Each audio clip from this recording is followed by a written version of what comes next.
Os projetos de lei que circulam na Câmara Municipal de Salvador influenciam diretamente a vida de milhões de soteropolitanos. Debater com autores e opositores cada um desses projetos é o papel desse programa. Fique com a gente no Questão de Ordem. Olá, tudo bem? Está no ar mais um Questão de Ordem aqui na sua TV Câmara e pela Rádio Câmara de Salvador. Esse programa, você sabe, ele tem um perfil de debate. Oposição, situação, um tema polêmico, mas quando muda a legislatura, a gente traz os vereadores da nova legislatura para que você os conheça melhor. O vereador de hoje, ele não é um vereador novo, ele já passou pela Câmara, mas ele vem com novidades, ele vem para um novo mandato e por isso a gente trouxe ele aqui para Questão de Ordem, é com César Leite que a gente está gravando hoje. Tudo bom, vereador? Como é que está o senhor? Tudo bom, André. Novo, 51 aninhos, mas com um corpinho de 30, né? E mente de um pouquinho de 40 no meio, mas estou bem. Eu ia perguntar, mas você já falou a idade, já falou a mente, enfim. Voltando para casa, né? Para sua casa. Ainda sente a Câmara como sua casa? Sim, eu fiquei muito feliz no retorno, né? Tenho muita amizade com todos os funcionários. Então foi uma alegria imensa encontrar todos aqui. E aí fica aquela resenha do dia, né? Do Bahia, do Vitória. Né? Então é muito gostoso estar aqui na Câmara. É uma casa que eu aprendi a gostar, né? Na minha primeira legislatura. E estou retornando hoje para tentar servir melhor a minha cidade de Salvador. Pronto, a gente começa perguntando o seu nome completo. Eu costumo sempre dizer em casa que eles estão vereadores de Salvador, né? Mas eles são outras coisas. Eles têm a sua vida profissional, a sua vida familiar, né? E aí esse programa é uma oportunidade de conhecer um pouquinho melhor quem é César Leite. Nome completo. César Ferreira Leite. Filho de?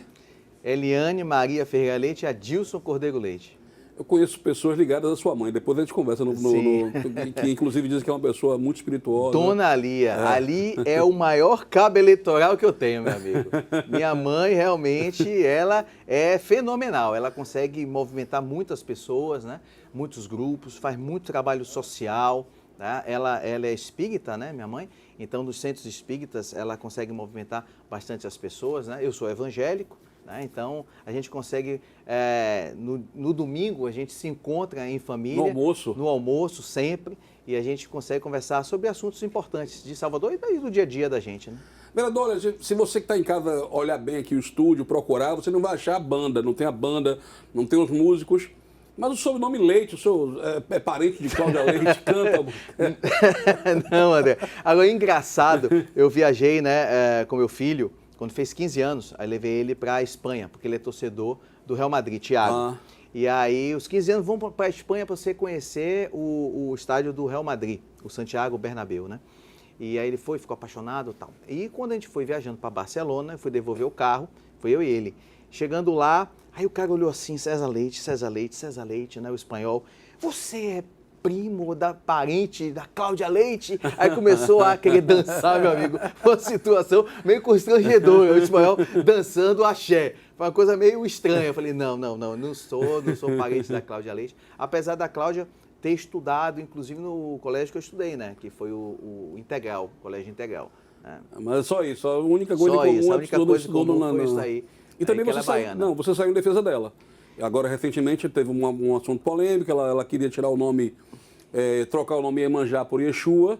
Muita gente caiu em cima, falando mal, criticando, achando que ela estava, de alguma forma, confrontando uma cultura, uma religião. E você teve aqui, inclusive, uma fala aqui na tribuna da Câmara em defesa de Cláudia Leite, né? Sim, na verdade, a Cláudia não precisa ninguém sair em defesa dela, né? Ela já é bem estruturada, já é madura, mas foi uma oportunidade que a gente teve, né, de demonstrar um pouco do que é a cristofobia, né, que a gente vai falar depois sobre o tema, e que eu pontuei, né? Essa mudança da palavra Iemanjá para Yeshua não é algo que vai atacar a matriz africana, né? A religião matriz africana. Por quê? Porque é uma música comercial. Isso eu citei, eu falei, é uma música comercial.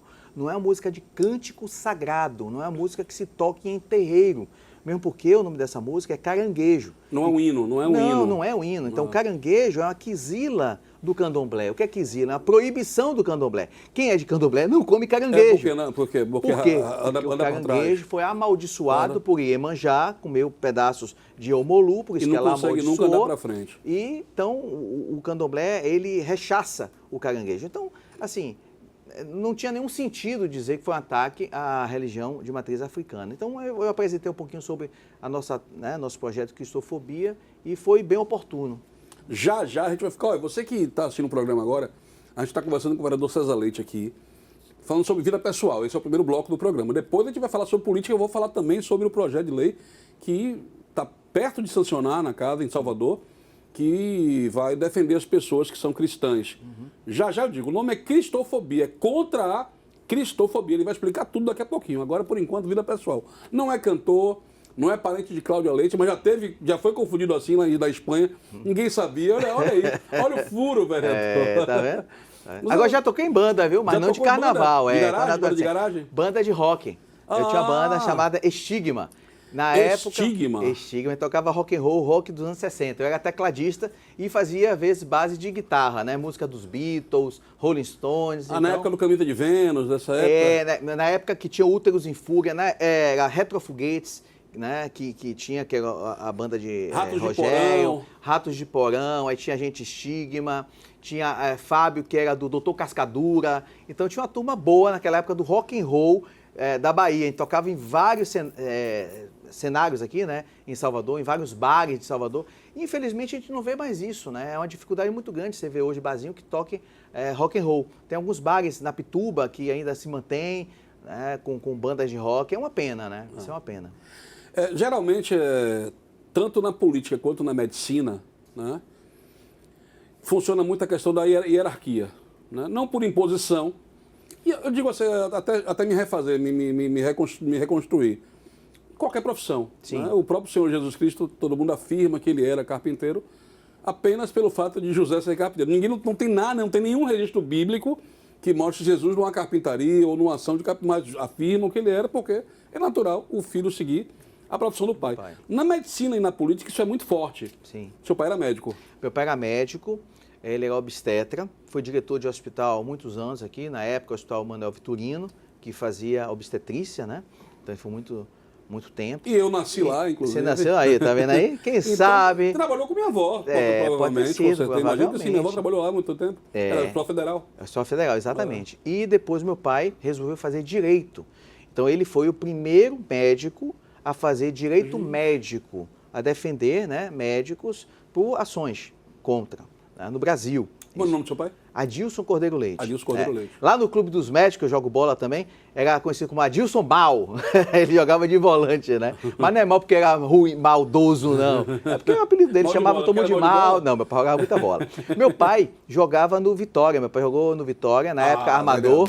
E depois era muito amigo de Quarentinha. Só que Quarentinha foi jogar no Rio de Janeiro, no Botafogo, chamou ele para jogar lá também. Meu pai jogava muita bola. E só que foi quando ele passou em medicina, em 66. Passou na Federal. Aí acabou se formando em medicina federal e esqueceu a bola profissional, né? Ficou jogando bola no Clube dos Médicos, em Baba, essa coisa toda. Então, essa foi a sequência. Meu pai fez direito. Na época que meu pai fez direito, eu acabei tendo muito contato, porque foi em 89 que ele se formou. Eu já tinha 15 anos. Então, quando eu fui fazer medicina, na época de escrever lá, né, o que é que eu vou fazer vestibular? Que, André, é um momento muito difícil pra gente. Na época tinha primeira e segunda opção. Exato. Aí eu falei, o que é que eu vou fazer? Por quê? Eu comecei a gostar de direito, porque meu pai estudava direito, a gente lia as coisas lá e eu achava muito bonito a questão de direito, né? Medicina também, sempre fui apaixonado por medicina. E naquela época também estava surgindo a questão da publicidade, né? E eu gostava daquela questão de publicidade. Era uma loucura na minha cabeça. Eu falei, o que é que eu vou escolher? Foi tão difícil para mim que eu me lembro até do código que eu escrevi lá, a primeira opção da Federal, 205, medicina. Era 205. Né? Deve ser até hoje. E aí eu coloquei depois, que eu também sou apaixonado muito pela parte de agronegócio e tal, eu gostava muito disso. Aí botei, como é o nome, meu Deus? Agronomia. Agronomia, exatamente, agronomia. Aí o segundo passo foi agronomia, tá? E acabei passando em medicina. Passei em medicina na Federal e passei na época na Baiana. Né? E optei por ficar na Escola Federal. Só tinha as duas, na verdade, só tinha as duas.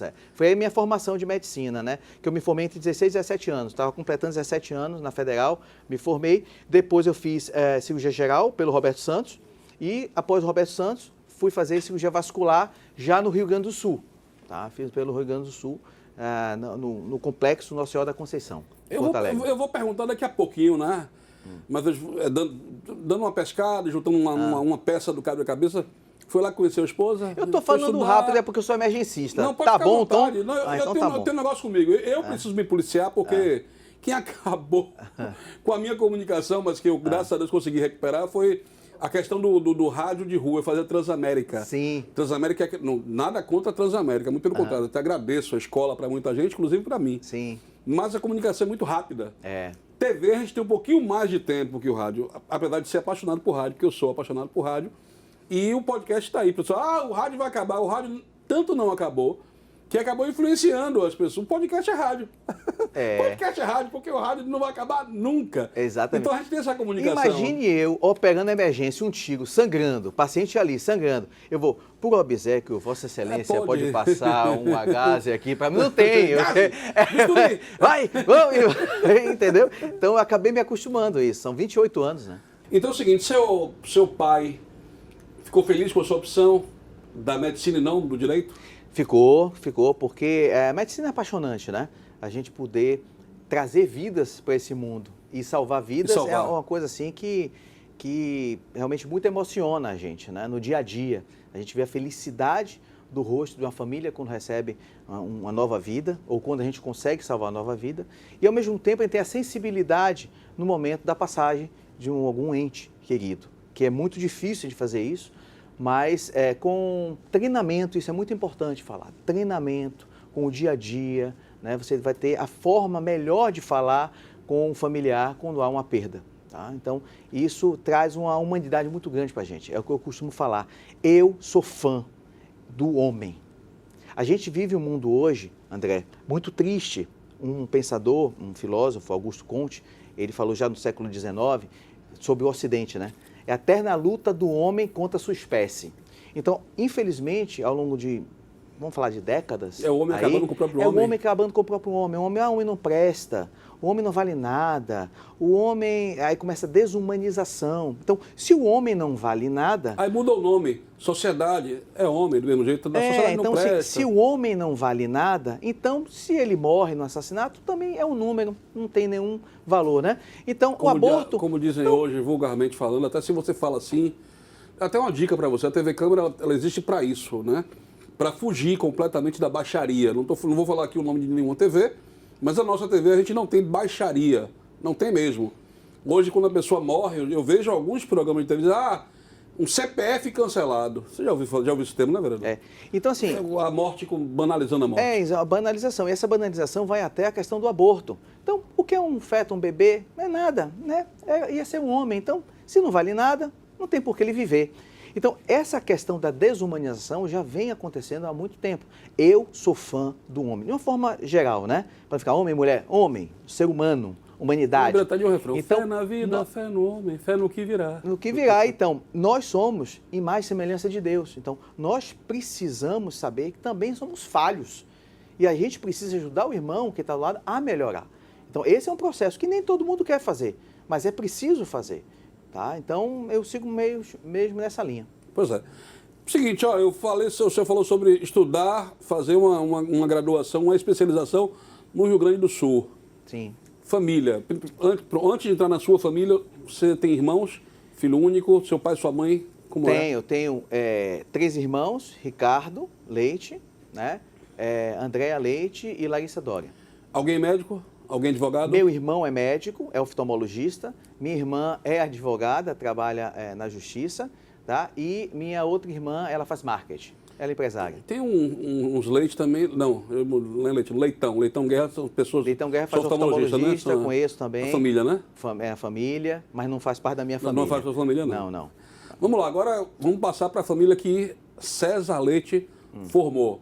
Você falou que fez uma especialização no Rio Grande do Sul, eu acho que sua esposa é gaúcha ou... Sim, enfim, como é que tudo começou, como é o nome dela, quantos filhos? Vamos falar de família, então, vamos da lá. sua família. Eu fiz minha pós, né, cirurgia vascular, residência no Hospital Nossa Senhora da Conceição, mas não conheci minha esposa lá. Não. Eu até brinco, ela pegou o ônibus errado, ela ia para Porto Seguro, né, para Porto Alegre, pegou Porto Seguro e daqui veio para Bahia, brincando com ela. Eu conheci ela quando eu comecei a trabalhar no Hospital Roberto Santos. Ela é enfermeira aqui na Bahia, ela se mudou, ela era casada, né? E ela se mudou para Feira de Santana e começou a trabalhar no Roberto Santos, tá? Eu também já fui casado, né? Que os 2 filhos que eu tenho com deficiência é com minha ex-mulher, depois me separei, ela também se separou, a gente se encontrou e juntou a família toda, né? Então a família toda hoje são 6 filhos, tá? Tenho 2 filhos com deficiência, que é Felipe e Luíse, cada um com uma síndrome bem rara, né? Doenças raras. Felipe tem síndrome de Angelman com transtorno do espectro autista e Luiz tem síndrome de Wolff-Rickoff, que é uma bem rara, 1 para 60 mil, 70 mil no mundo. E mais também 2 netos. Também até não? Não, ela não tem transtorno do espectro autista. E 2 netos. Um neto meu mora em Portugal e outro mora comigo. A família ficou enorme, ficou a família grande. Rapaz, a família é grande. E atualmente, agora, minha cunhada mora comigo, a filha da minha cunhada mora comigo. Então, tá todo mundo morando junto, meu irmão. Lá se puder chegar mais, a gente vai chegando. Você gosta disso? Gosta de casa cheia? Eu adoro. Eu adoro cozinhar. Sua mãe gosta também? Minha mãe adora também. Pelo que eu ouvi falar de sua mãe gosta. Minha mãe adora. Ela é casa cheia, sempre foi casa cheia. Então, no domingo, meu amigo, comida, eu adoro cozinhar. Então, eu vou para a cozinha, faço comida e lá é a questão das hadas. Sabe como é que é as hadas? Não. É feijoadas, macarronadas, tudo muita que risada, for muita coisa. Muita risada. Ada para dar, porque senão não consegue não. E isso é muito legal, porque você traz... O nome da sua esposa? Ana. Ana Frantz. Ana Frantz. Ana Frantz Leite. Ela é enfermeira. De formação enfermeira. Hoje Ana está trabalhando com vinho. Então já tem 4 anos que ela está se especializando em vinho, principalmente vinho sem álcool. Então ela é referência hoje nacional em vinho sem álcool. Isso porque sempre a gente viajava, todo lugar que a gente viajava ia para vinícola. Eu sou apaixonado por vinhos, vinícolas, essa coisa toda. E fiquei uma época sem beber álcool, né? Vinho, né? Que eu não tomo outra coisa a não ser vinho. E aí ela começou a pesquisar vinho sem álcool. E aí começou a gostar, viu que era um mercado forte. E nesse caso, ela começou a empreender no vinho sem álcool e começou a crescer no vinho sem álcool. Mas acabou que a gente, depois da campanha, eu fiz a campanha em 2020 para prefeito, né? 2022 para deputado. E eu falei, Ana, você sempre me ajudou e ela sempre foi muito parceira, Ana sempre foi muito parceira. Pegar bandeira e ir para a rua. Então, se a família não tiver... Você acha o quanto isso é importante na vida do homem? Se a família não tiver focada e ajudar na política, nem adianta o cara fazer. Nem adianta, tá? Ele tem que ter o suporte da família, que é o mais importante. Tudo que você fizer, André, tem que ter o suporte da família, tá? Não se faz nada sozinho. E aí eu falei, Ana, você sempre me ajudou, vou te ajudar agora. E a gente começou a empreender na questão de vinho, e eu em pizza, acabou juntando, né? Fizemos a casa de vinho e pizza, e hoje ela trabalha mais nisso. É um casamento perfeito? O casamento perfeito. Eu digo que é casamento perfeito mesmo. Eu lembro de uma coisa aqui do Bispo Átila Brandão. Bispo Átila Brandão, ele diz o seguinte, a esposa dele é médica. Sim. Bispo Amailde Brandão. E ela é médica pediatra. Aí ele diz o seguinte, ela deixou de ser pediatra para ser pediátila. A esposa meio que acompanha, não, assim, sem imposição. Sim. Mas de estar junto. Sim. Né? É meio que escolhe, porque é uma maneira de estar mais perto. Eu até vejo lá nos vídeos da Franz, a sua esposa. Sim. Você ou ela fazem vídeos, não é isso? E família é isso, né? Tem que andar sempre caminhando. A gente não vai tomar o mundo todo. É impossível. Mas é importante que qualquer lugar que você vá, você esteja na presença de Deus, com sua esposa e com a sua família. Se você ficar aqui, irmão, você tem que estar com tua família. Se for para ir para outro lugar, vá com tua família. Não queira ganhar o mundo sozinho, que não vale a pena. E eu achei importantíssimo isso que você falou, que, no caso, juntar as 2 famílias, já que vocês também já foram casados, e junta, isso é importantíssimo. Entender que tudo agora é a mesma coisa. Então, são 6 filhos, né? 2 netos, todo mundo junto e misturado, sem nenhum problema. E todo mundo se ajuda. É isso aí. Eu comecei dizendo assim, é médico, é vereador, enfim, quase advogado, joga bola, pizzaiolo. E uma coisa que um dos momentos que eu me emocionei aqui na Câmara, não era pauta, porque a TV Câmara fica no Centro de Cultura da Câmara. É aqui que nós ficamos, tanto a redação quanto o estúdio da rádio e o estúdio da TV. E aqui no Centro de Cultura tem um foyer, onde tem alguns eventos, tem algumas exposições. E eu me lembro, como se fosse hoje, isso deve ter uns 7 anos, eu acho que tem uns 7 anos, que estava tendo um evento aqui da Câmara, não sei se era aquele evento dos pais com os filhos, que tem um momento que era dos filhos, ou se era especialmente de filhos atípicos, e você estava aqui no foyer, sentado no chão, brincando com seus 2 filhos. Aquilo me emocionou. Né? Então, assim, hoje está em alta o tema, e é importante, eu não estou criticando isso. Né? Quanto mais evidência, quanto mais olhos, quanto mais luz, quanto mais foco, eu quero acreditar que isso é sinônimo de mais trabalho, de mais atenção. Né? Contanto que não seja apenas para se completar o tema do autismo. Mas você, além de tudo, é pai atípico, não é, assim, eu vou tentar usar uma palavra, não é uma plataforma, né? A gente não vê você falar muito sobre isso, sua plataforma é mais pátria, família, enfim, mas é também um desafio, né? E é uma vocação que Deus te deu. Eu vi você no chão, não tinha imprensa, não tinha rádio, não foi matéria, a gente não fez matéria, Sim. mas eu vi lá, né? E aqui no auditório aqui da Câmara, o quanto esses momentos são importantes do pai com o filho, e o quanto um pai atípico tem que se dedicar, e o quanto você, como vereador, sensibiliza com essa, né, com essa pauta, e tem vontade de criar coisas aqui na Câmara para Salvador ser uma cidade melhor para o pai, para a mãe, e para quem também tem, e para os autistas. Esse evento que você falou foi do aniversário de Salvador. A gente fez um movimento aqui, não foi? Meus filhos vieram aqui, Felipe e Luiz, tem tempo. Tenho 7 anos. Acho que foi o 17 ou 18, alguma coisa desse tipo assim. Inclusive, em outro momento, no aniversário de Salvador, já no outro ano, a gente trouxe pessoas surdas para conhecer o memorial, porque ninguém tinha feito isso até hoje. Contar a história de Salvador pelos olhos do memorial. Libras, na linguagem brasileira de sinais. A gente trouxe um professor de Libras e com alunos surdos também. Então a gente apresentou a cidade de Salvador, né, pelo memorial, que é algo cultural. A gente precisa trazer cultura para as pessoas, né? Conhecimento, história de vida, quem foram nossos antepassados. E às vezes pessoas com deficiência não têm essa oportunidade de conhecer, de ter. A gente abriu essa oportunidade. Dá acesso, né, vereador? Né? Isso é transformador, é muito bacana isso daí. Tá? Meus filhos são maravilhosos. Hoje eu sinto um pouco, porque é com tanta atividade que eu estou tendo, que eu não estou tendo essa oportunidade de sentar com eles para brincar. Isso é importante. E é importantíssimo isso daí. Tá? Então eu tenho para sofrimento. Eles e para você. Para os dois, completamente. E eu fico hoje, sendo bem sincero, com essa dificuldade, tentando reter um tempo. E meus filhos são tão assim, André, que quando eu saio de alguma atividade de manhã, né, que eu estou tendo, aí vou para casa para almoçar rapidamente, e eu tenho aquele costume que meu pai me ensinou, que é depois do almoço descansar pelo menos 15 minutos, 30 minutos. Né? Tem médico que receita isso? A siesta que fala? Siesta, Mas eu aprendi com meus pais, né? E aí eles sentem tanto, às vezes, em minha ausência, que eu vou para a cama e eles ficam do meu lado. Felipe, 25 anos, fica do meu lado e Luiz sobe na cama. E eu fico tentando brincar, falar com eles e tal. Eu fico brincando que são meus guarda-costas ali. Por quê? Porque eles sentem falta. Eles sentem falta nesse momento que eu estou nessa correria toda, né? E aí eu tento reservar final de semana, pelo menos final de semana, para estar com eles. O problema é que as demandas são tão grandes que as pessoas estão quase que desesperadas. Aí vem regulação, não sei o que. E o telefone não para de tocar, e a reunião que tem que fazer. E às vezes você fala com alguém, olha, eu não posso, porque eu estou com meu filho, minha família, parece que você está agredindo outra pessoa. É uma coisa assim impressionante, quando eu falo, olha, eu estou com meu filho, parece que você não tem mais interesse, sabe aquelas coisas assim? Então, às vezes as pessoas deveriam parar para pensar nas suas próprias vidas. Eu sei que está todo mundo com dificuldade, eu tenho dificuldade, tá? Eu cheguei, estou entrevistando hoje aqui, ontem eu estava de plantão não, fui trabalhar no interior, 4 horas, atendi a população, voltei 4 horas para estar aqui. Então, todo mundo tem seus perrengues, todo daqui mundo a pouco tem audiência pública. Peleja, daqui a pouco eu tenho audiência pública. Tem gabinete também para atender? Exatamente, tem vídeo para fazer, tá? Mas todo mundo tem suas dificuldades, eu tenho minhas dificuldades.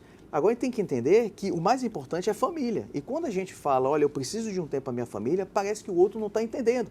Então, a gente precisa entrar no mundo, voltar àquele mundo, peraí, vamos respirar um pouquinho, que a coisa não pode ser tão louca desse jeito. Tá? Então, meus filhos são maravilhosos. Meu filho não fala, ele é averbal, ele é suporte 3, né, no transtorno de espectro autista, não fala. Mas eu costumo falar e falo sempre, ele me ensinou muito mais do que muito cátedra, do que muito professor, do que muita gente tem olha que você já sentou em muita cadeira para ouvir muita gente. Por que isso? Porque ele ensina tolerância, ele ensina amor, ele ensina respeito, ele ensina limite que o homem tem. E a gente tem que entender que nós temos limites e respeitar nossos limites. E tolerar o outro e respeitar o outro. E muita gente acaba não entendendo esse processo, que é uma linha de aprendizagem, que só quando você convive pessoalmente e fala assim, eu sou um homem falho, um homem que tem um limite, e eu preciso entender isso. Agora, vou melhorar cada dia mais e vou ajudar o outro a melhorar cada dia mais. Médico crente, né? E a gente sabe, não estou querendo estereotipar nada aqui não, mas houve um tempo que a medicina dava muito longe de Deus, afastada de Deus. Há quem diga, isso é piada de corredor de hospital, que antigamente se alguém dissesse, meu Deus, passasse um médico, alguém me chamou? Alguém falou, enfim. É verdade. Isso é verdade. Isso é verdade. Isso mudou muito. Mudou Estou conversando muito. aqui com um médico crente, né? Mudou Um médico muito. que crê em Deus, um médico cristão. O quanto ser cristão, ser crente ajuda você na sua lida diária, até porque você é médico cirurgião. Você falou, antigamente era assim mesmo, né? A questão da ciência toda, né? Então o homem quis domar todo o conhecimento do mundo e esquecer Deus, isso é verdade. Mas tem mudado muito isso, muito mesmo, muito. Tem um vídeo que rodou, inclusive, de um grande urologista no Brasil, que ele adquiriu uma certa doença, um câncer, e ele falando exatamente isso, né? Quem é um homem para colocar limite, né? Nos desígnios de Deus. Foi muito bonito o que ele falou no congresso. E meu processo de conversão ao evangelho, como crente, foi muito bonito também. Eu fui batizado pela igreja católica, eu ia para missas, né, desde cedo. Depois frequentei centros espíritas, porque minha mãe é espírita, então frequentei. Eu tentando me encontrar nesse cenário espiritual, tá? E o meu conhecimento com a igreja evangélica, eu sou batista hoje, convertido. Somos. Foi em 2020, eu estava na campanha para prefeito, e aí vieram apoiadores, um dos apoiadores, Sidão, meu grande amigo Sidão, um que foi lá para falar com o Bolsonaro, que tinha no cercadinho, na época que fazia cercadinho, e ele gritou, Bolsonaro, Salvador, está na época Sim, com lembro, o governador, lembro. Com a ACM Neto, da questão da pandemia, que fechou tudo, tá, aquela coisa toda e tal. E aí depois ele me procurou na campanha e ele me levou para a minha igreja, ele, pastor Rogério e meu bispo Divani, né, meus líderes espirituais, eles, e a gente começou a ter uma boa relação, mas ainda não estava convertido. Em 2020, quando terminou a campanha de prefeito, e eu retornei para meu trabalho num hospital grande de Salvador, que eu era chefe desse serviço, eu chefiava médico naquele serviço, de repente a diretoria me chamou e falou, César, a gente precisa conversar. Aí eu subi para a diretoria e falou, aí veio aquelas conversas, né? Não sabe se você quer ser médico, se você quer ser político. Eu falei, poxa, eu fui vereador de Salvador, estava vereador de Salvador, nunca falei de política no hospital, tratava meus pacientes sem envolvimento político nenhum, zero. Eu era médico lá, chefe de serviço. Porque isso faz parte da ética médica, né? Eu sou assim. Eu sou até, o pessoal fala que eu sou um péssimo político, mas eu não misturo as coisas. Eu não estou entendendo. A gente pensou que você ia ganhar, aquela coisa assim, né? Eu falei, não, tá. Até uma vez que eles falaram, olha, a gente não quer tirar você do hospital. A gente quer dar assim, tipo, se faltar alguém, você vem no final de semana. Aí eu levantei e falei, olha, eu sou arrimo de família, eu mantenho minha família, tenho 2 filhos com deficiência, tá? E vocês estão fazendo isso com uma pessoa que ajudou a montar esse hospital, tá desde o início desse hospital, né? Aí eu falei algumas coisas para eles, né? Sempre no nível de educação, perguntei até, né, algumas coisas referentes à política, se alguém tinha mandado me tirar, essas coisas todas, não vem ao caso falar aqui agora, e saí. Começou o meu deserto. Eu lembro que eu encontrei você uma vez na estrada, me desculpa interromper, tomando um café, e aí você falou sobre isso, que estava enfrentando uma perseguição muito grande, estava difícil para trabalhar, para ganhar o pão. Exatamente. Tempo na estrada, porque estava tendo uma perseguiçãozinha. Exatamente. E aí foi um deserto, né? Foram 4 meses sem conseguir me inserir em nada, né? E eu tenho um gasto alto. Imagina, 2 filhos com deficiência, e aí foi gastando. Foi até um dia que a gente faz umas loucuras, bolsa de valores, né? Estou vendo aí o pessoal agora com bolsa de valores. Perdi um grande dinheiro nesse dia. Para não mostrar fraqueza à minha família, fui pro banheiro, não tenho vergonha nenhuma de falar isso, a gente aprende a falar as coisas. Foi né? chorar no banheiro e orar. Fui chorar no banheiro e orar de e clamar a Deus, perguntar por que está acontecendo isso comigo, se eu sempre defendi as coisas corretas, se eu sempre fui dos princípios, se eu nunca me dobrei a ninguém, essa coisa toda. E não era cristão, não era evangélico, né? Mas eu queria aquele momento. Chorei ali no banheiro e tal, aí me restabeleci, saí e fui para Amaralina. Cheguei em Amaralina, andando, pensando na vida e tal. Aí sentou um cara do meu lado, tá? Sem preconceito nenhum, mas um ambulante que vendia pipoca, aquela coisa toda, e falou, meu prefeito, brincando, né? Meu prefeito! Aí eu tomei um susto, né? Falei, e aí, irmão? tudo boa? Fala, rapaz, não desista não, eu te acompanho nas redes sociais. Antes eu fazia mais rede social, hoje eu nem tanto, mas vou voltar a fazer. Te acompanho na rede social, você ajuda isso, você é família, você pá, o cara me jogou lá pra cima, sabe? Aí eu falei, pô, obrigado. O cara era cristão, tal. será que era cristão? Não sei, para mim eu acho que ali era Deus ou um anjo que desceu ali. E aí eu falei, pô, obrigado, muito obrigado mesmo, tal, isso aí. Cara, deu 5, 10 minutos eu voltando, meu telefone tocou. Aí Zé Renato, um amigo meu, ortopedista, falou, César, tem uma oportunidade em Jacobina. Você quer? Eu falei, meu amigo, tô indo agora. Aí depois veio Capim Grosso, tal, e eu fui me restabelecendo, né, financeiramente, a ponto de pagar as coisas da minha casa, montar meus negócios, essa coisa toda, e aquela coisa, eu me dobro a Deus, o único. E aí que eu senti o sinal e me converti no Evangelho. Então, minha história como novo cristão que sou no Evangelho Batista é essa. Quanto tempo de batizado, vereador? Tem, hoje é 25, né? 4 anos. 4 anos de batizado. 4 a 5 anos, mais ou menos. Sua esposa também já é batista? Também é batizada. Batizada. E aí eu tomei isso como uma briga minha, tá? Então eu não nasci na igreja, não. Eu sempre fui um guerreiro à frente, sempre notei, mas hoje eu sou envolvido, né?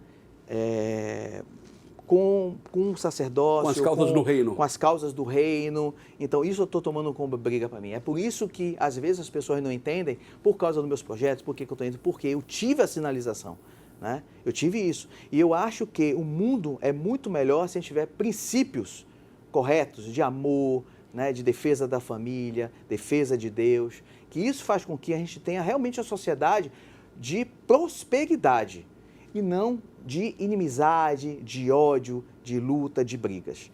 Agora, como tudo do reino, a gente precisa se posicionar, porque se a gente não se posicionar, o inimigo vai querer ganhar espaço. Tá? Então, sempre meus debates são contundentes, são fortes, de posicionamento, mas sem nenhum tipo de agressão ao outro. Pois é, tá vendo aí? Quanta coisa a gente acaba descobrindo dos vereadores. Não que os outros programas não sejam importantes, são importantíssimos. Mas para poder falar de vida pessoal, só parando aqui no estúdio para conversar. Porque na sessão são os assuntos inerentes à sessão ordinária.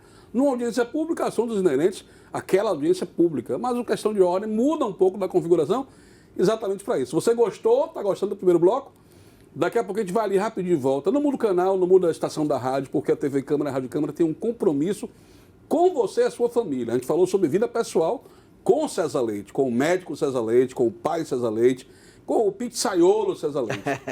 Próximo bloco a gente volta com o vereador César Leite. Vamos falar de política que é também tão interessante quanto. É rapidinho, a gente vai ali e volta já.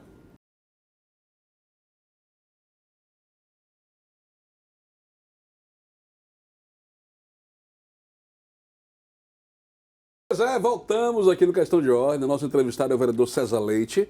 E nós falamos muito sobre vida pessoal no começo do programa. O primeiro bloco é assim. Agora a gente vai falar um pouquinho sobre política, mas antes de nós falarmos sobre política, eu queria mais uma vez chamar aquela atenção de vocês que estão assistindo o programa agora. Eu sei que às vezes parece que política é um assunto chato. Às vezes até é. Mas a política faz parte da nossa vida em todos os aspectos. Então, enquanto você disser que não gosta de política, alguém vai gostar e vai fazer política por você. Enquanto você não pegar o timão dessa embarcação, enquanto você não pegar esse controle na sua mão, as pessoas vão fazer coisas que você não gosta. Então é muito melhor você, pelo menos, se aproximar mais e conhecer melhor a política do que ficar dizendo que não gosta. A TV Câmara e a Rádio Câmara existem com essa essência. Trazer o cidadão soteropolitano a princípio, né, para mais perto da Casa Legislativa do Povo, que é a Câmara de Vereadores, e assim para a política de um modo geral. Então agora a gente vai falar sobre política. Antes disso, eu queria que você em casa, junto com o vereador César Leite e comigo, que nós assistamos um filme, um videozinho rápido, que é um pouco da trajetória do vereador César Leite. É rapidinho. Vamos assistir, vereador? Bora. Vamos lá? O que acontece, que eu fico admirado, é que há 20 anos é o PT que está no governo. E nós temos um governador negro. E você vê aumento do índice de mortes de negros na Bahia, policiais negros na Bahia, inclusive eu quero fazer uma homenagem ao Wesley, que dia 28, faz 4 anos, foi abatido por um governo, um policial negro, E todo mundo está calado. Então, ou eu vivo na Bahia, onde você tem um governador negro do PT há 20 anos no governo, aumentando o índice de feminicídio, aumentando o índice de morte de jovens negros, aumentando o índice de policiais negros, ou eu vivo em Nárnia. Porque os políticos da esquerda chegam aqui e parece que vivem em outro lugar. E não traz a responsabilidade que tem o governo do Partido dos Trabalhadores na violência aqui na Bahia. E principalmente em Salvador. Então, ou vocês observem, são honestos com a fala de vocês, ou fiquem calados, por favor. Pois é, como é se assistir na TV e ver alguns momentos, olhar você na política? É interessante. Passa um filme, vereador, na cabeça? Sempre, né? Sempre a gente olha. Recentemente eu estava vendo algumas fotos, e foi muito engraçado, que amigos mandam fotos pra gente, né? Principalmente das manifestações. E aí eu olho aquele cabelo preto, falei, meu Deus do céu, a política me botou cabelo branco demais. E a gente vai lembrando isso, né? E muitas pessoas que participaram com a gente, principalmente do início das manifestações, 2012, 2013, a gente fez uma caminhada de médicos, né, isso em 2012, o Jaleco Branco, eu acho que foi um do início, assim, em relação à manifestação da gente, e outros que saíram, né, desse caminho, né? Então, muitas pessoas entraram com aquela vontade mesmo de mudar o país. Tanto, André, que eu não tenho nem tanta foto dessa época. Né? Então, eu estou nas ruas desde 2012, 13, 14, 15, 16, e não existiu da minha parte, naquele momento, aquela coisa de vamos tirar foto para registrar, para poder fazer política, não. Porque é uma coisa verdadeira, espontânea. Estava lá trabalhando mesmo. Eu subia no trio e arrumava cabo. É o que a gente pode chamar de política cidadã. Cidadã mesmo. Então, a gente descia, arrumava as coisas, botava faixa, não tinha diego político nenhum disso, eram as pessoas que iam se ajudando e tal. E eu não tive nem preocupação nessa época de ter uma foto bonita, sabe aquela de alta resolução, que você vai utilizar assim, sabe? Aquela coisa de alta resolução, bonita. A gente fez um gabinete agora e plotamos, né, com a minha história lá no gabinete, sim, quem visitar vai ver, com fotos de celular que conseguiam, tanto que não está com boa resolução, exatamente por causa disso. A gente fazia, naquela época, uma política, como você fala, cidadã mesmo, sem nenhum tipo de preocupação maior em termos de eleição. Tá? Aí depois a gente começou a se organizar, assim, a partir de 2017, vereador para cá, a gente se organizou muito mais. Tá? Ele, no começo do programa, a gente falou só de vida pessoal, mas falou um pouquinho sobre voltar para a Câmara, e o senhor fez um comentário sobre a questão de como o senhor foi recebido pelos funcionários, reviu a galera, especialmente até nós, da TV e da Rádio Câmara, que sempre nos demos muito bem, estamos aqui para isso, né? Enfim, mas eu quero, vamos polemizar, esse negócio está muito bonitinho. Tá bonitinho, mas vamos mexer um pouquinho nesse negócio bonitinho aí, não né? É comigo não, eu não sou tão bonitinho. Não, e como é que foi da questão daqueles que não acreditar, porque por mais que você não entenda, né, telespectador e da TV Câmara e ouvinte da Rádio Câmara, a campanha de vereador é a campanha política mais difícil que existe. Deixa eu explicar por quê. Você pode pensar, não, mas senador, né, muito mais voto, deputado federal, estadual, enfim, vereador, a peneira é muito maior. Muitas vezes em uma família, em uma só família, existe 3, 4 candidatos. Às vezes não é o membro da família que é candidato, mas um tem um candidato, outro tem outro. Tem uma disputa muito grande. Então é difícil ser vereador, é difícil voltar. E voltar é mais difícil ainda. Então, provavelmente, muito adversário seu, inimigo político, nós temos inimigos. A gente não pode viver uma vida, a gente não tem inimigo. Em primeiro lugar, que nós temos o inimigo maior da alma das pessoas, que é o diabo, que ele persegue as pessoas o tempo todo, a gente tem que ter Deus para se fortalecer contra ele. Então, a gente já não pode dizer que não tem inimigos. Claro. E os inimigos políticos? Como é que foi olhar para a cara daqueles que achavam e que torciam para você não voltar? Dizer, poxa, eu vou ter que engolir esse cara aqui agora. Como é que foi essa sensação?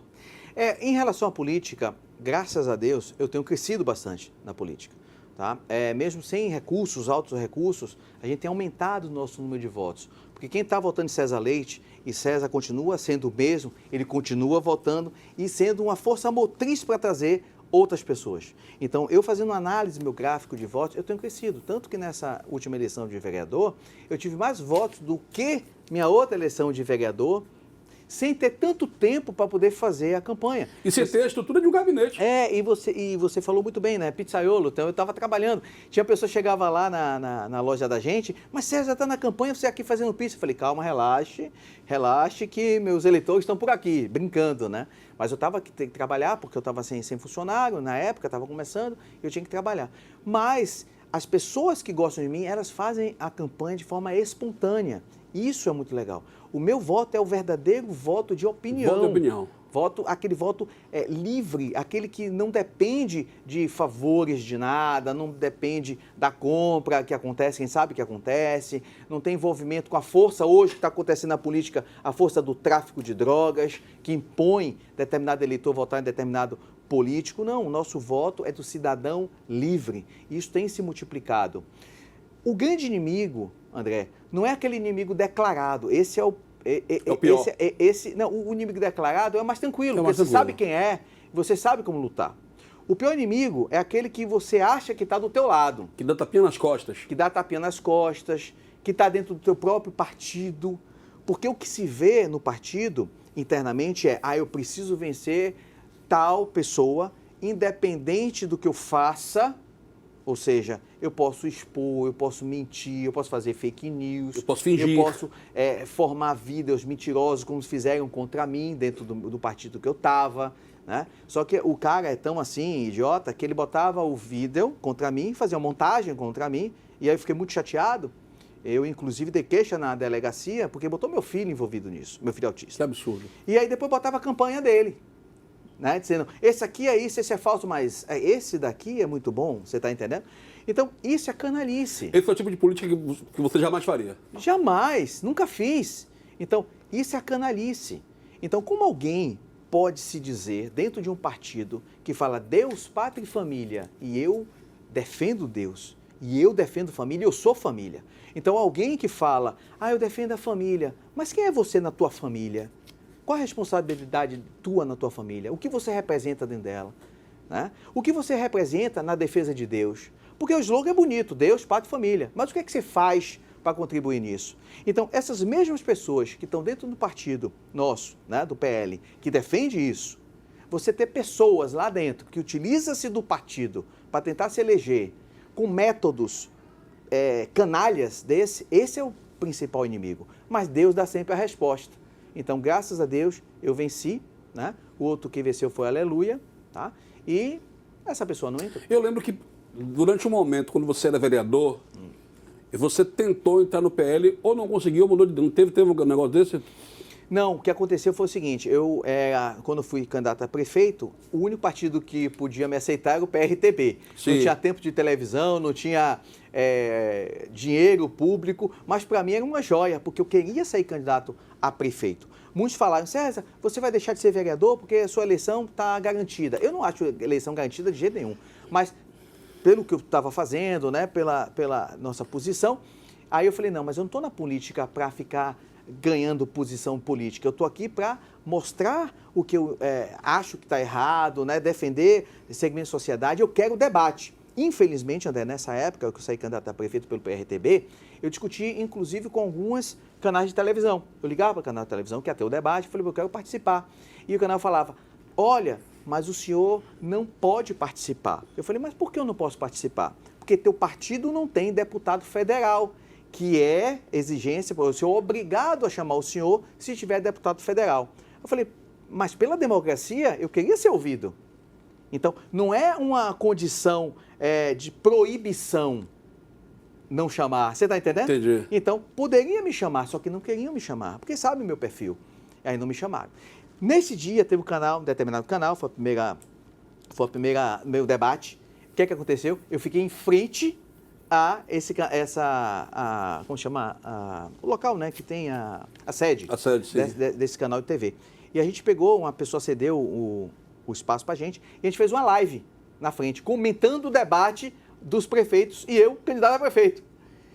Eu bati 2 vezes a audiência na internet. Gente, Isso está aí na internet, eu bati 2 vezes a audiência na internet. O pessoal não entendia nada, porque as pessoas não estão dessa forma pensando como alguns querem, entendeu? Vereador, eu sei que na política não existe aquela questão da campanha fácil. Deixa eu claro aqui. Eu já ouvi muitas vezes, sobretudo ouvi muito o prefeito Bruno Reis dizer isso, porque quando a gente acompanha as pautas da política, a gente sempre vê... O prefeito vai a muitas pautas de campanhas, pré-campanhas de vereadores, né? Sim. Então, já fazendo justiça, eu já vi muito o prefeito Bruno Reis dizer, alertando os seus candidatos, os seus correligionários, dizendo o seguinte, não acredite nem no já ganhou, nem no já perdeu. São 2 inimigos do político. Já ganhou, já perdeu, são 2 inimigos do político. Então eu ouvi isso do prefeito Bruno Reis. Só que a gente sabe claramente, quando uma campanha está arrumada, está bem enganjada, né? Não é que já ganhou, mas tem tudo para ganhar. Você tinha tudo para se reeleger vereador. Isso é fato. Por mais que você queira, até pela modéstia, dizer que não, é fato. Você tinha tudo para fazer uma campanha redonda. O que leva... Aí eu vou para outro ponto. Pelo milagre da fé, pela vontade, pelos desígnios de Deus, tudo pode acontecer. Davi matou Golias, né? Davi conseguiu abater Golias, sendo, né, uma pessoa de baixa estatura para um gigante. Enfim, tudo pode acontecer pela fé.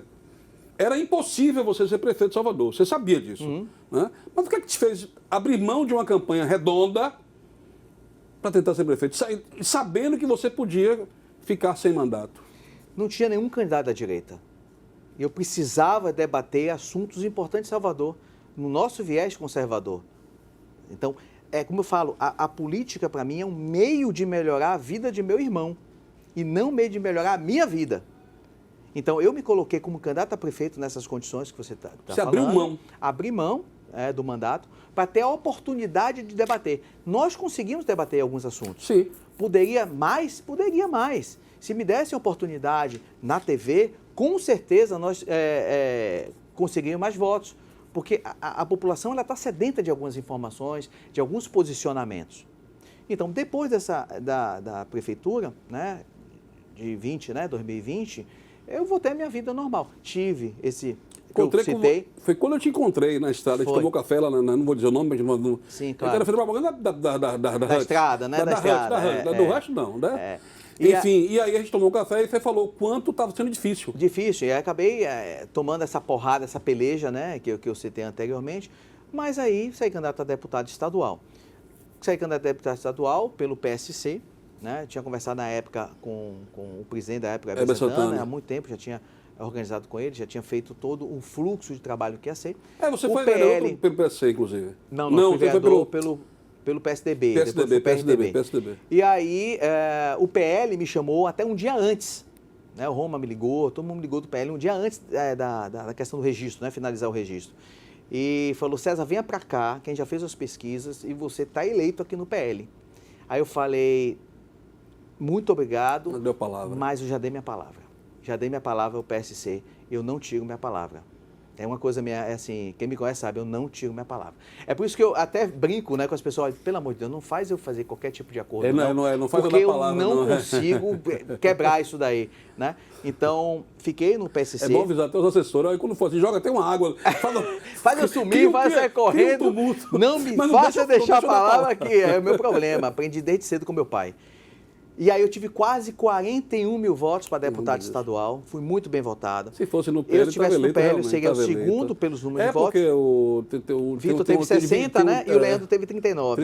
Então eu tive quase 41. Poderia ter mais, porque muitas pessoas falavam para mim, pô, César, não vou votar em você porque você não está no PL. Gosto de você, mas não vou votar em você porque eu quero fortalecer o partido do presidente. Tem o DNA de conservador, né? Tem o DNA de conservador. Do presidente Bolsonaro, né?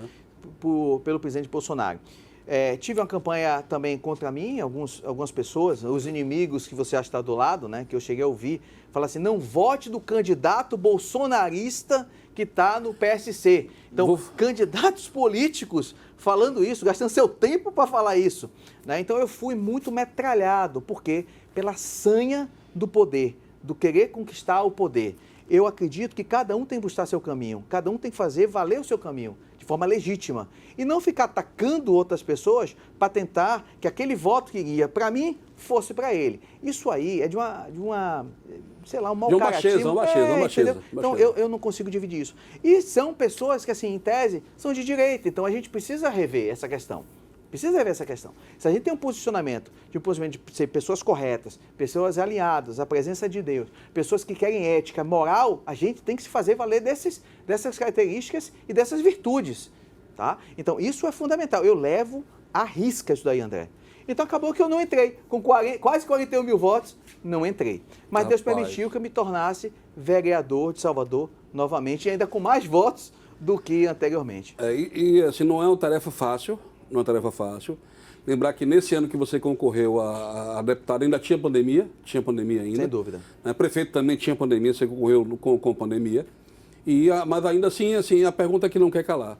Perdeu a eleição para prefeito, mas nem sempre perder é igual a perder. Às vezes perder é ganhar. Você ganhou? Ganhei, sem dúvida. Né? Você ganha credibilidade, você ganha legitimidade, né? Você ganha com força com as pessoas. Aumenta ainda mais do respeito. Nessa época eu entrei com um processo, inclusive, contra a Prefeitura de Salvador, por questão da pandemia, que as pessoas pudessem trabalhar, né, pudessem levar a sua vida. Porque o que a gente via, muita gente quebrou por causa disso. Né? Não podia abrir seus negócios. Hoje a gente já está vendo que a OMS comunicou, né, que foi um erro o lockdown, que a máscara aumentou o número de morbidade. Hoje a gente está vendo. Então, você fazer os milhões e milhões de pessoas que morreriam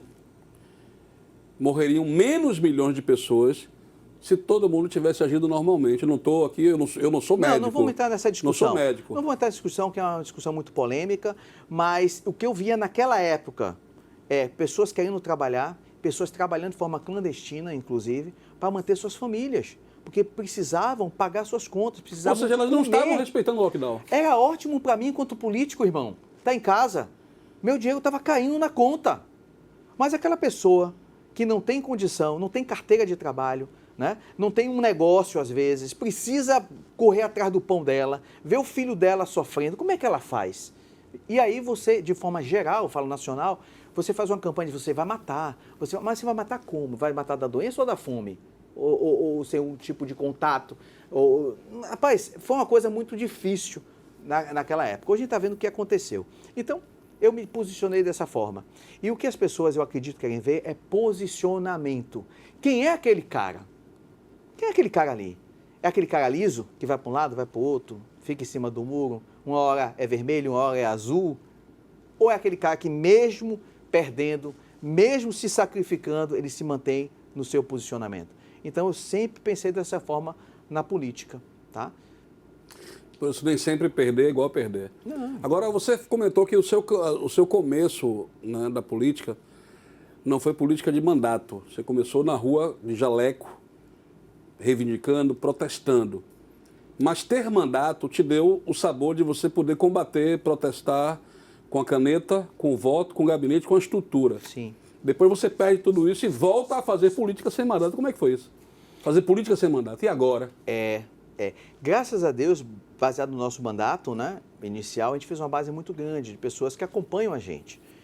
Então, minha bandeira sempre foi a questão da saúde, como médico, representante dos colegas médicos. Recentemente, eu tive uma reunião com, até brinquei, o Conselho Regional de Medicina, Conselheiro Federal, Sindicato dos Médicos, Associação dos Médicos e Movimento dos Médicos. Tomamos um café.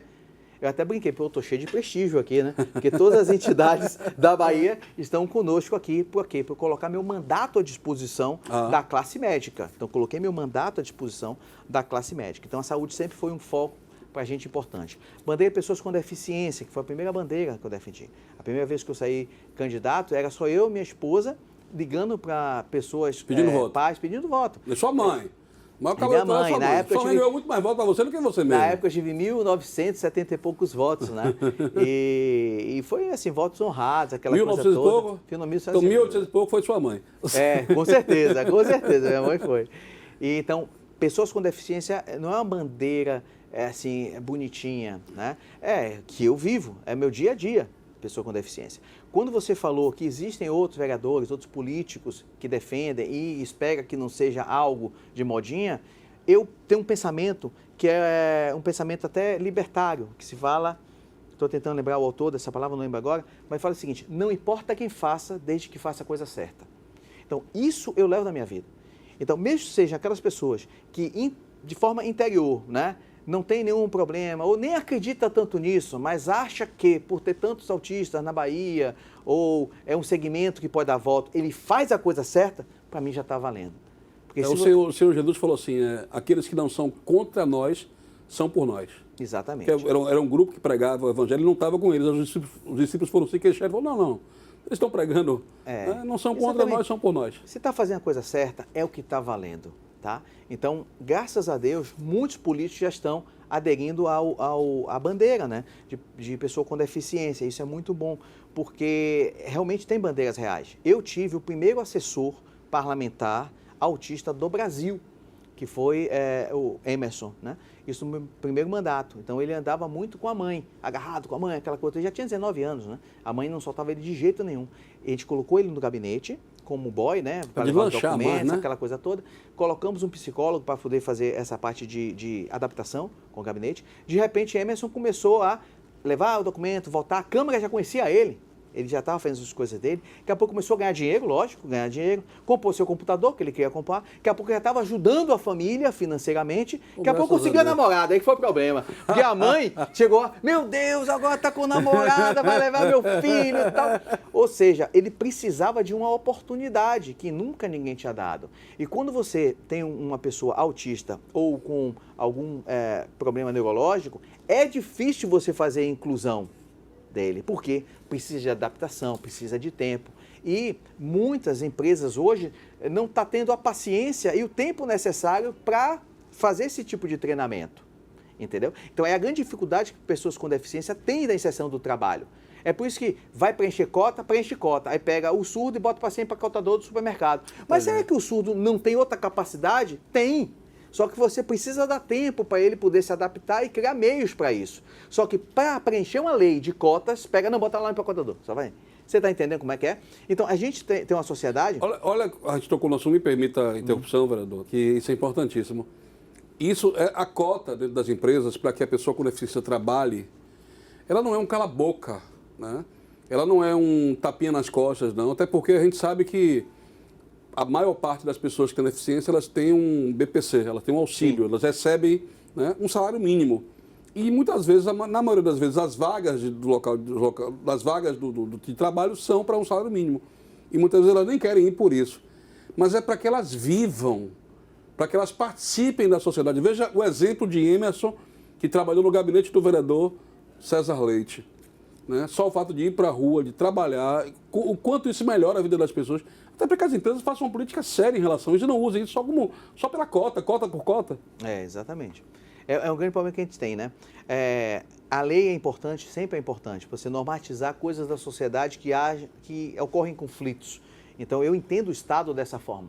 O Estado ele vem com leis para normatizar situações que podem gerar conflitos. Mas a grande transformação é com a sociedade. A grande transformação é com os princípios. Pois é, lembrar o seguinte, eu queria que a gente falasse um pouco aqui sobre...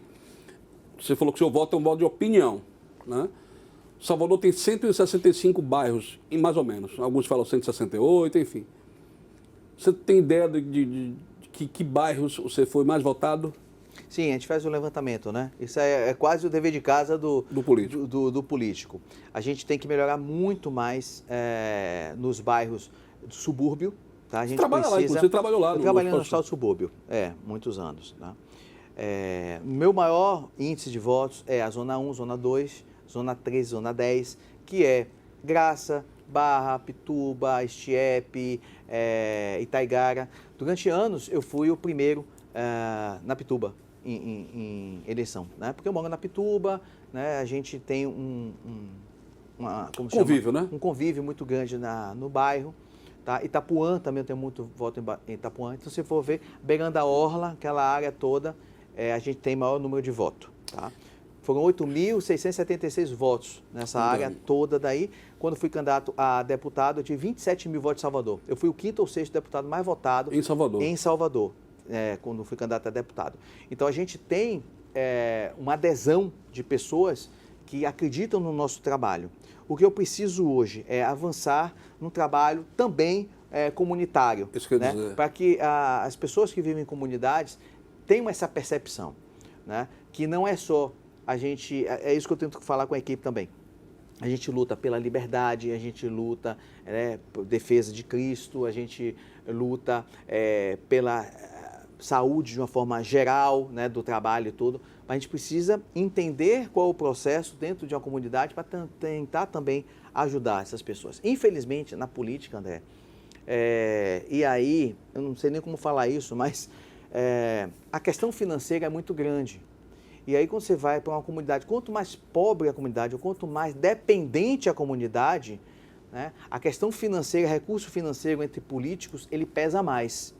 É verdade. Ele pesa mais. Verdade. E aí eu não vou conseguir ter inserção. Mais abrangência, é isso? Aí eu não vou conseguir ter uma inserção dentro de algumas comunidades... Por incapacidade financeira. Exato, porque a nossa política ainda serve disso. E outro problema que está surgindo recentemente, o narcotráfico. Então, hoje o narcotráfico, ele comanda grandes comunidades de Salvador. E limita, né? Limita. Aqui é O narcotráfico, na década de 90, início dos anos 2000, 2010, era baseado na venda de drogas. Hoje não. Hoje o narcotráfico é disputa de espaço territorial. 50% do faturamento dos traficantes, né, do comando, é com drogas. Maconha, cocaína, e aí vai. Os outros 50% é o gatunete, é o arrego que pede para comerciante, se está entrando ou não no bairro. São outras coisas, outros mecanismos de cobrança. É o botijão de gás. Então, são outras coisas que estão fazendo agora, né, que está rendendo dinheiro. É por isso que você vê brigas entre facções, que hoje não é mais só a boca, é a região que eles estão comandando para cobrar isso. Então, a comunidade fica refém disso. Como é que eu, político, que defendo liberdade, que defendo família, consigo entrar numa comunidade que hoje é dominada por tráfico de drogas? Eu não consigo fazer isso daí. Então, são dois empecilhos muito grandes hoje que eu tenho. O narcotráfico, que eu não tenho nenhuma relação com o narcotráfico, apesar de saber que muitos políticos têm relação com o narcotráfico, isso é triste, né? O narcotráfico hoje tem inserção no judiciário, tem inserção na política, tem inserção em empresas, né? Então, em São Paulo, você vê aquele rede de mercado Oxo, dizem, eu não tenho certeza, que é vinculado a uma determinada facção. A gente não sabe se é verdade ou não, mas é o que se fala. Determinada facção tem vários postos de gasolina, então eles já estão dentro de serviços dentro da sociedade. E o outro, a questão financeira, que eu tenho muito limite. Eu não sou um candidato que tem dinheiro para poder fazer acordos. E também, se eu tivesse, eu não iria fazer acordos com determinadas pessoas. Então, só para as pessoas entenderem qual é a dificuldade, às vezes, que a gente tem. Porém, dá para eu chegar na comunidade? Dá. Com as pessoas que ainda acreditam que os princípios cristãos, os princípios conservadores, vai nortear a sua vida. Então, essas pessoas que eu estou buscando. Pois é, lembrar que Salvador tem 160, como a gente falou, tem muitos bairros, que todos os vereadores da Câmara, independente da atuação específica, né, em algum lugar que eles têm, eles são vereadores de toda a cidade. Então, assim, ainda que não indo muito, não foi o caso, mas você vota aqui projetos que beneficiam toda a cidade de Salvador. Sim, isso é claro. importante, né? E claro. lembrar. Não, e votar em projeto, claro. Lógico. Então, toda vez que tiver projeto, ele vai defender e votar. São O que ele está emendas. falando são outras coisas. Exatamente. Não é a questão do benefício que ele faz de projetos e defesa. Lógico. É a questão eleitoral. É na hora do vamos ver. E por ser limitado, inclusive. Por ser limitado. Não que não queira, mas pelo limite que coloca. Na hora do voto que eu estou conversando, né? Vamos lá. O vereador, né, uma das funções, eu não vou dizer mais importante, porque todas as funções são importantes, inclusive a de fiscalizar, é importantíssima. Mas uma das funções que são mais faladas do vereador é criar leis. E o senhor volta essa legislatura com uma lei, com a bomba, né? Não precisa uma barra polêmica. Cristofobia. Eu lhe confesso que eu não tinha ouvido falar desse termo, conhecia as situações, até porque a gente quer que todo mundo que é cristão sofre preconceito. Mas não cristofobia com esse nome. E o senhor vem para casa, primeiro, super polêmico. Hoje já está mais comum. Hoje a gente já ouve com mais, não é mais um estouro, né? O senhor está conseguindo, inclusive avançou nacionalmente com essa ideia, né? Para que outros municípios também tenham adesão. O que é a lei contra a cristofobia, vereador? Vamos lá. Há um tempo atrás, aqui em Salvador, foi votado o Estatuto, né? Da igualdade racial, e aí você liberdade religiosa. Liberdade religiosa, que fala muito de intolerância religiosa. Apesar de eu não gostar do termo intolerância, eu gosto mais de respeito, né? Intolerância é aquela coisa, você vai ter que me engolir de qualquer jeito, né? Mas quando você fala em intolerância religiosa, você foca na questão das religiões de matriz africanas, né? O candomblé e a Umbanda. Então, toda vez que você fala intolerância religiosa, automaticamente você já pensa nisso. Você estava aqui quando aprovou o estatuto. Eu acho que sim. Estava sim. Aí você pensa automaticamente nisso. O que acontece? Hoje a gente vê um combate à fé cristã, principalmente ao nome de Cristo. Isso não precisa, né, falar muito, porque é todo dia. No carnaval a gente viu blocos botando Satanás beijando a boca de Cristo. né? A gente viu pessoas invadindo, né, na frente de templos enquanto estava fazendo o culto, de calcinha, de sutiã, com roupa de demônio. Isso é falta de respeito total. A gente viu homens vestidos de Jesus Cristo no carnaval, tomando cachaça, bebendo. Aí eu tenho que ouvir determinadas pessoas falando, mas qual o problema de Cristo estar no carnaval bebendo? Qual o problema de Cristo estar no carnaval bebendo, né? Tem que ouvir isso. A gente vê artistas colocando homens em trio elétrico vestido de freira com apelo sexual. Então tudo isso é ataque direto. A pessoa pode não gostar da religião cristã ou do cristianismo, mas não pode atacar. Mas ela precisa respeitar. Ela saber que existem milhões de pessoas que acreditam em Cristo, né? Que professam uma fé cristã. Isso precisa respeitar. Então, se você quer respeito, você tem que se dar o respeito. O problema é que muitas pessoas querem respeito para elas e não respeitam os outros, né? Seria tão bom que não precisasse de uma lei para isso, né, vereador? Pois é. E aí, quando a gente pega isso a nível nacional, o artigo 220, né, da nossa Constituição, ela faz exatamente isso, que você não pode impedir ou restringir qualquer tipo de atividade política, ideológica ou artística. Aí o que acontece? Essas pessoas que são contra a fé cristã, contra Cristo, e a gente sabe na Bíblia, né, que quem seguir Cristo vai ser perseguido, né? Diz o quê? Isso é arte. Porque quando fala isso é arte, ela é encaixada, ela é encaixada no artigo de defesa. Mas isso não é arte, porque você causa vexame, você causa constrangimento, total. Você ataca diretamente. Isso também é previsto em lei. Tá?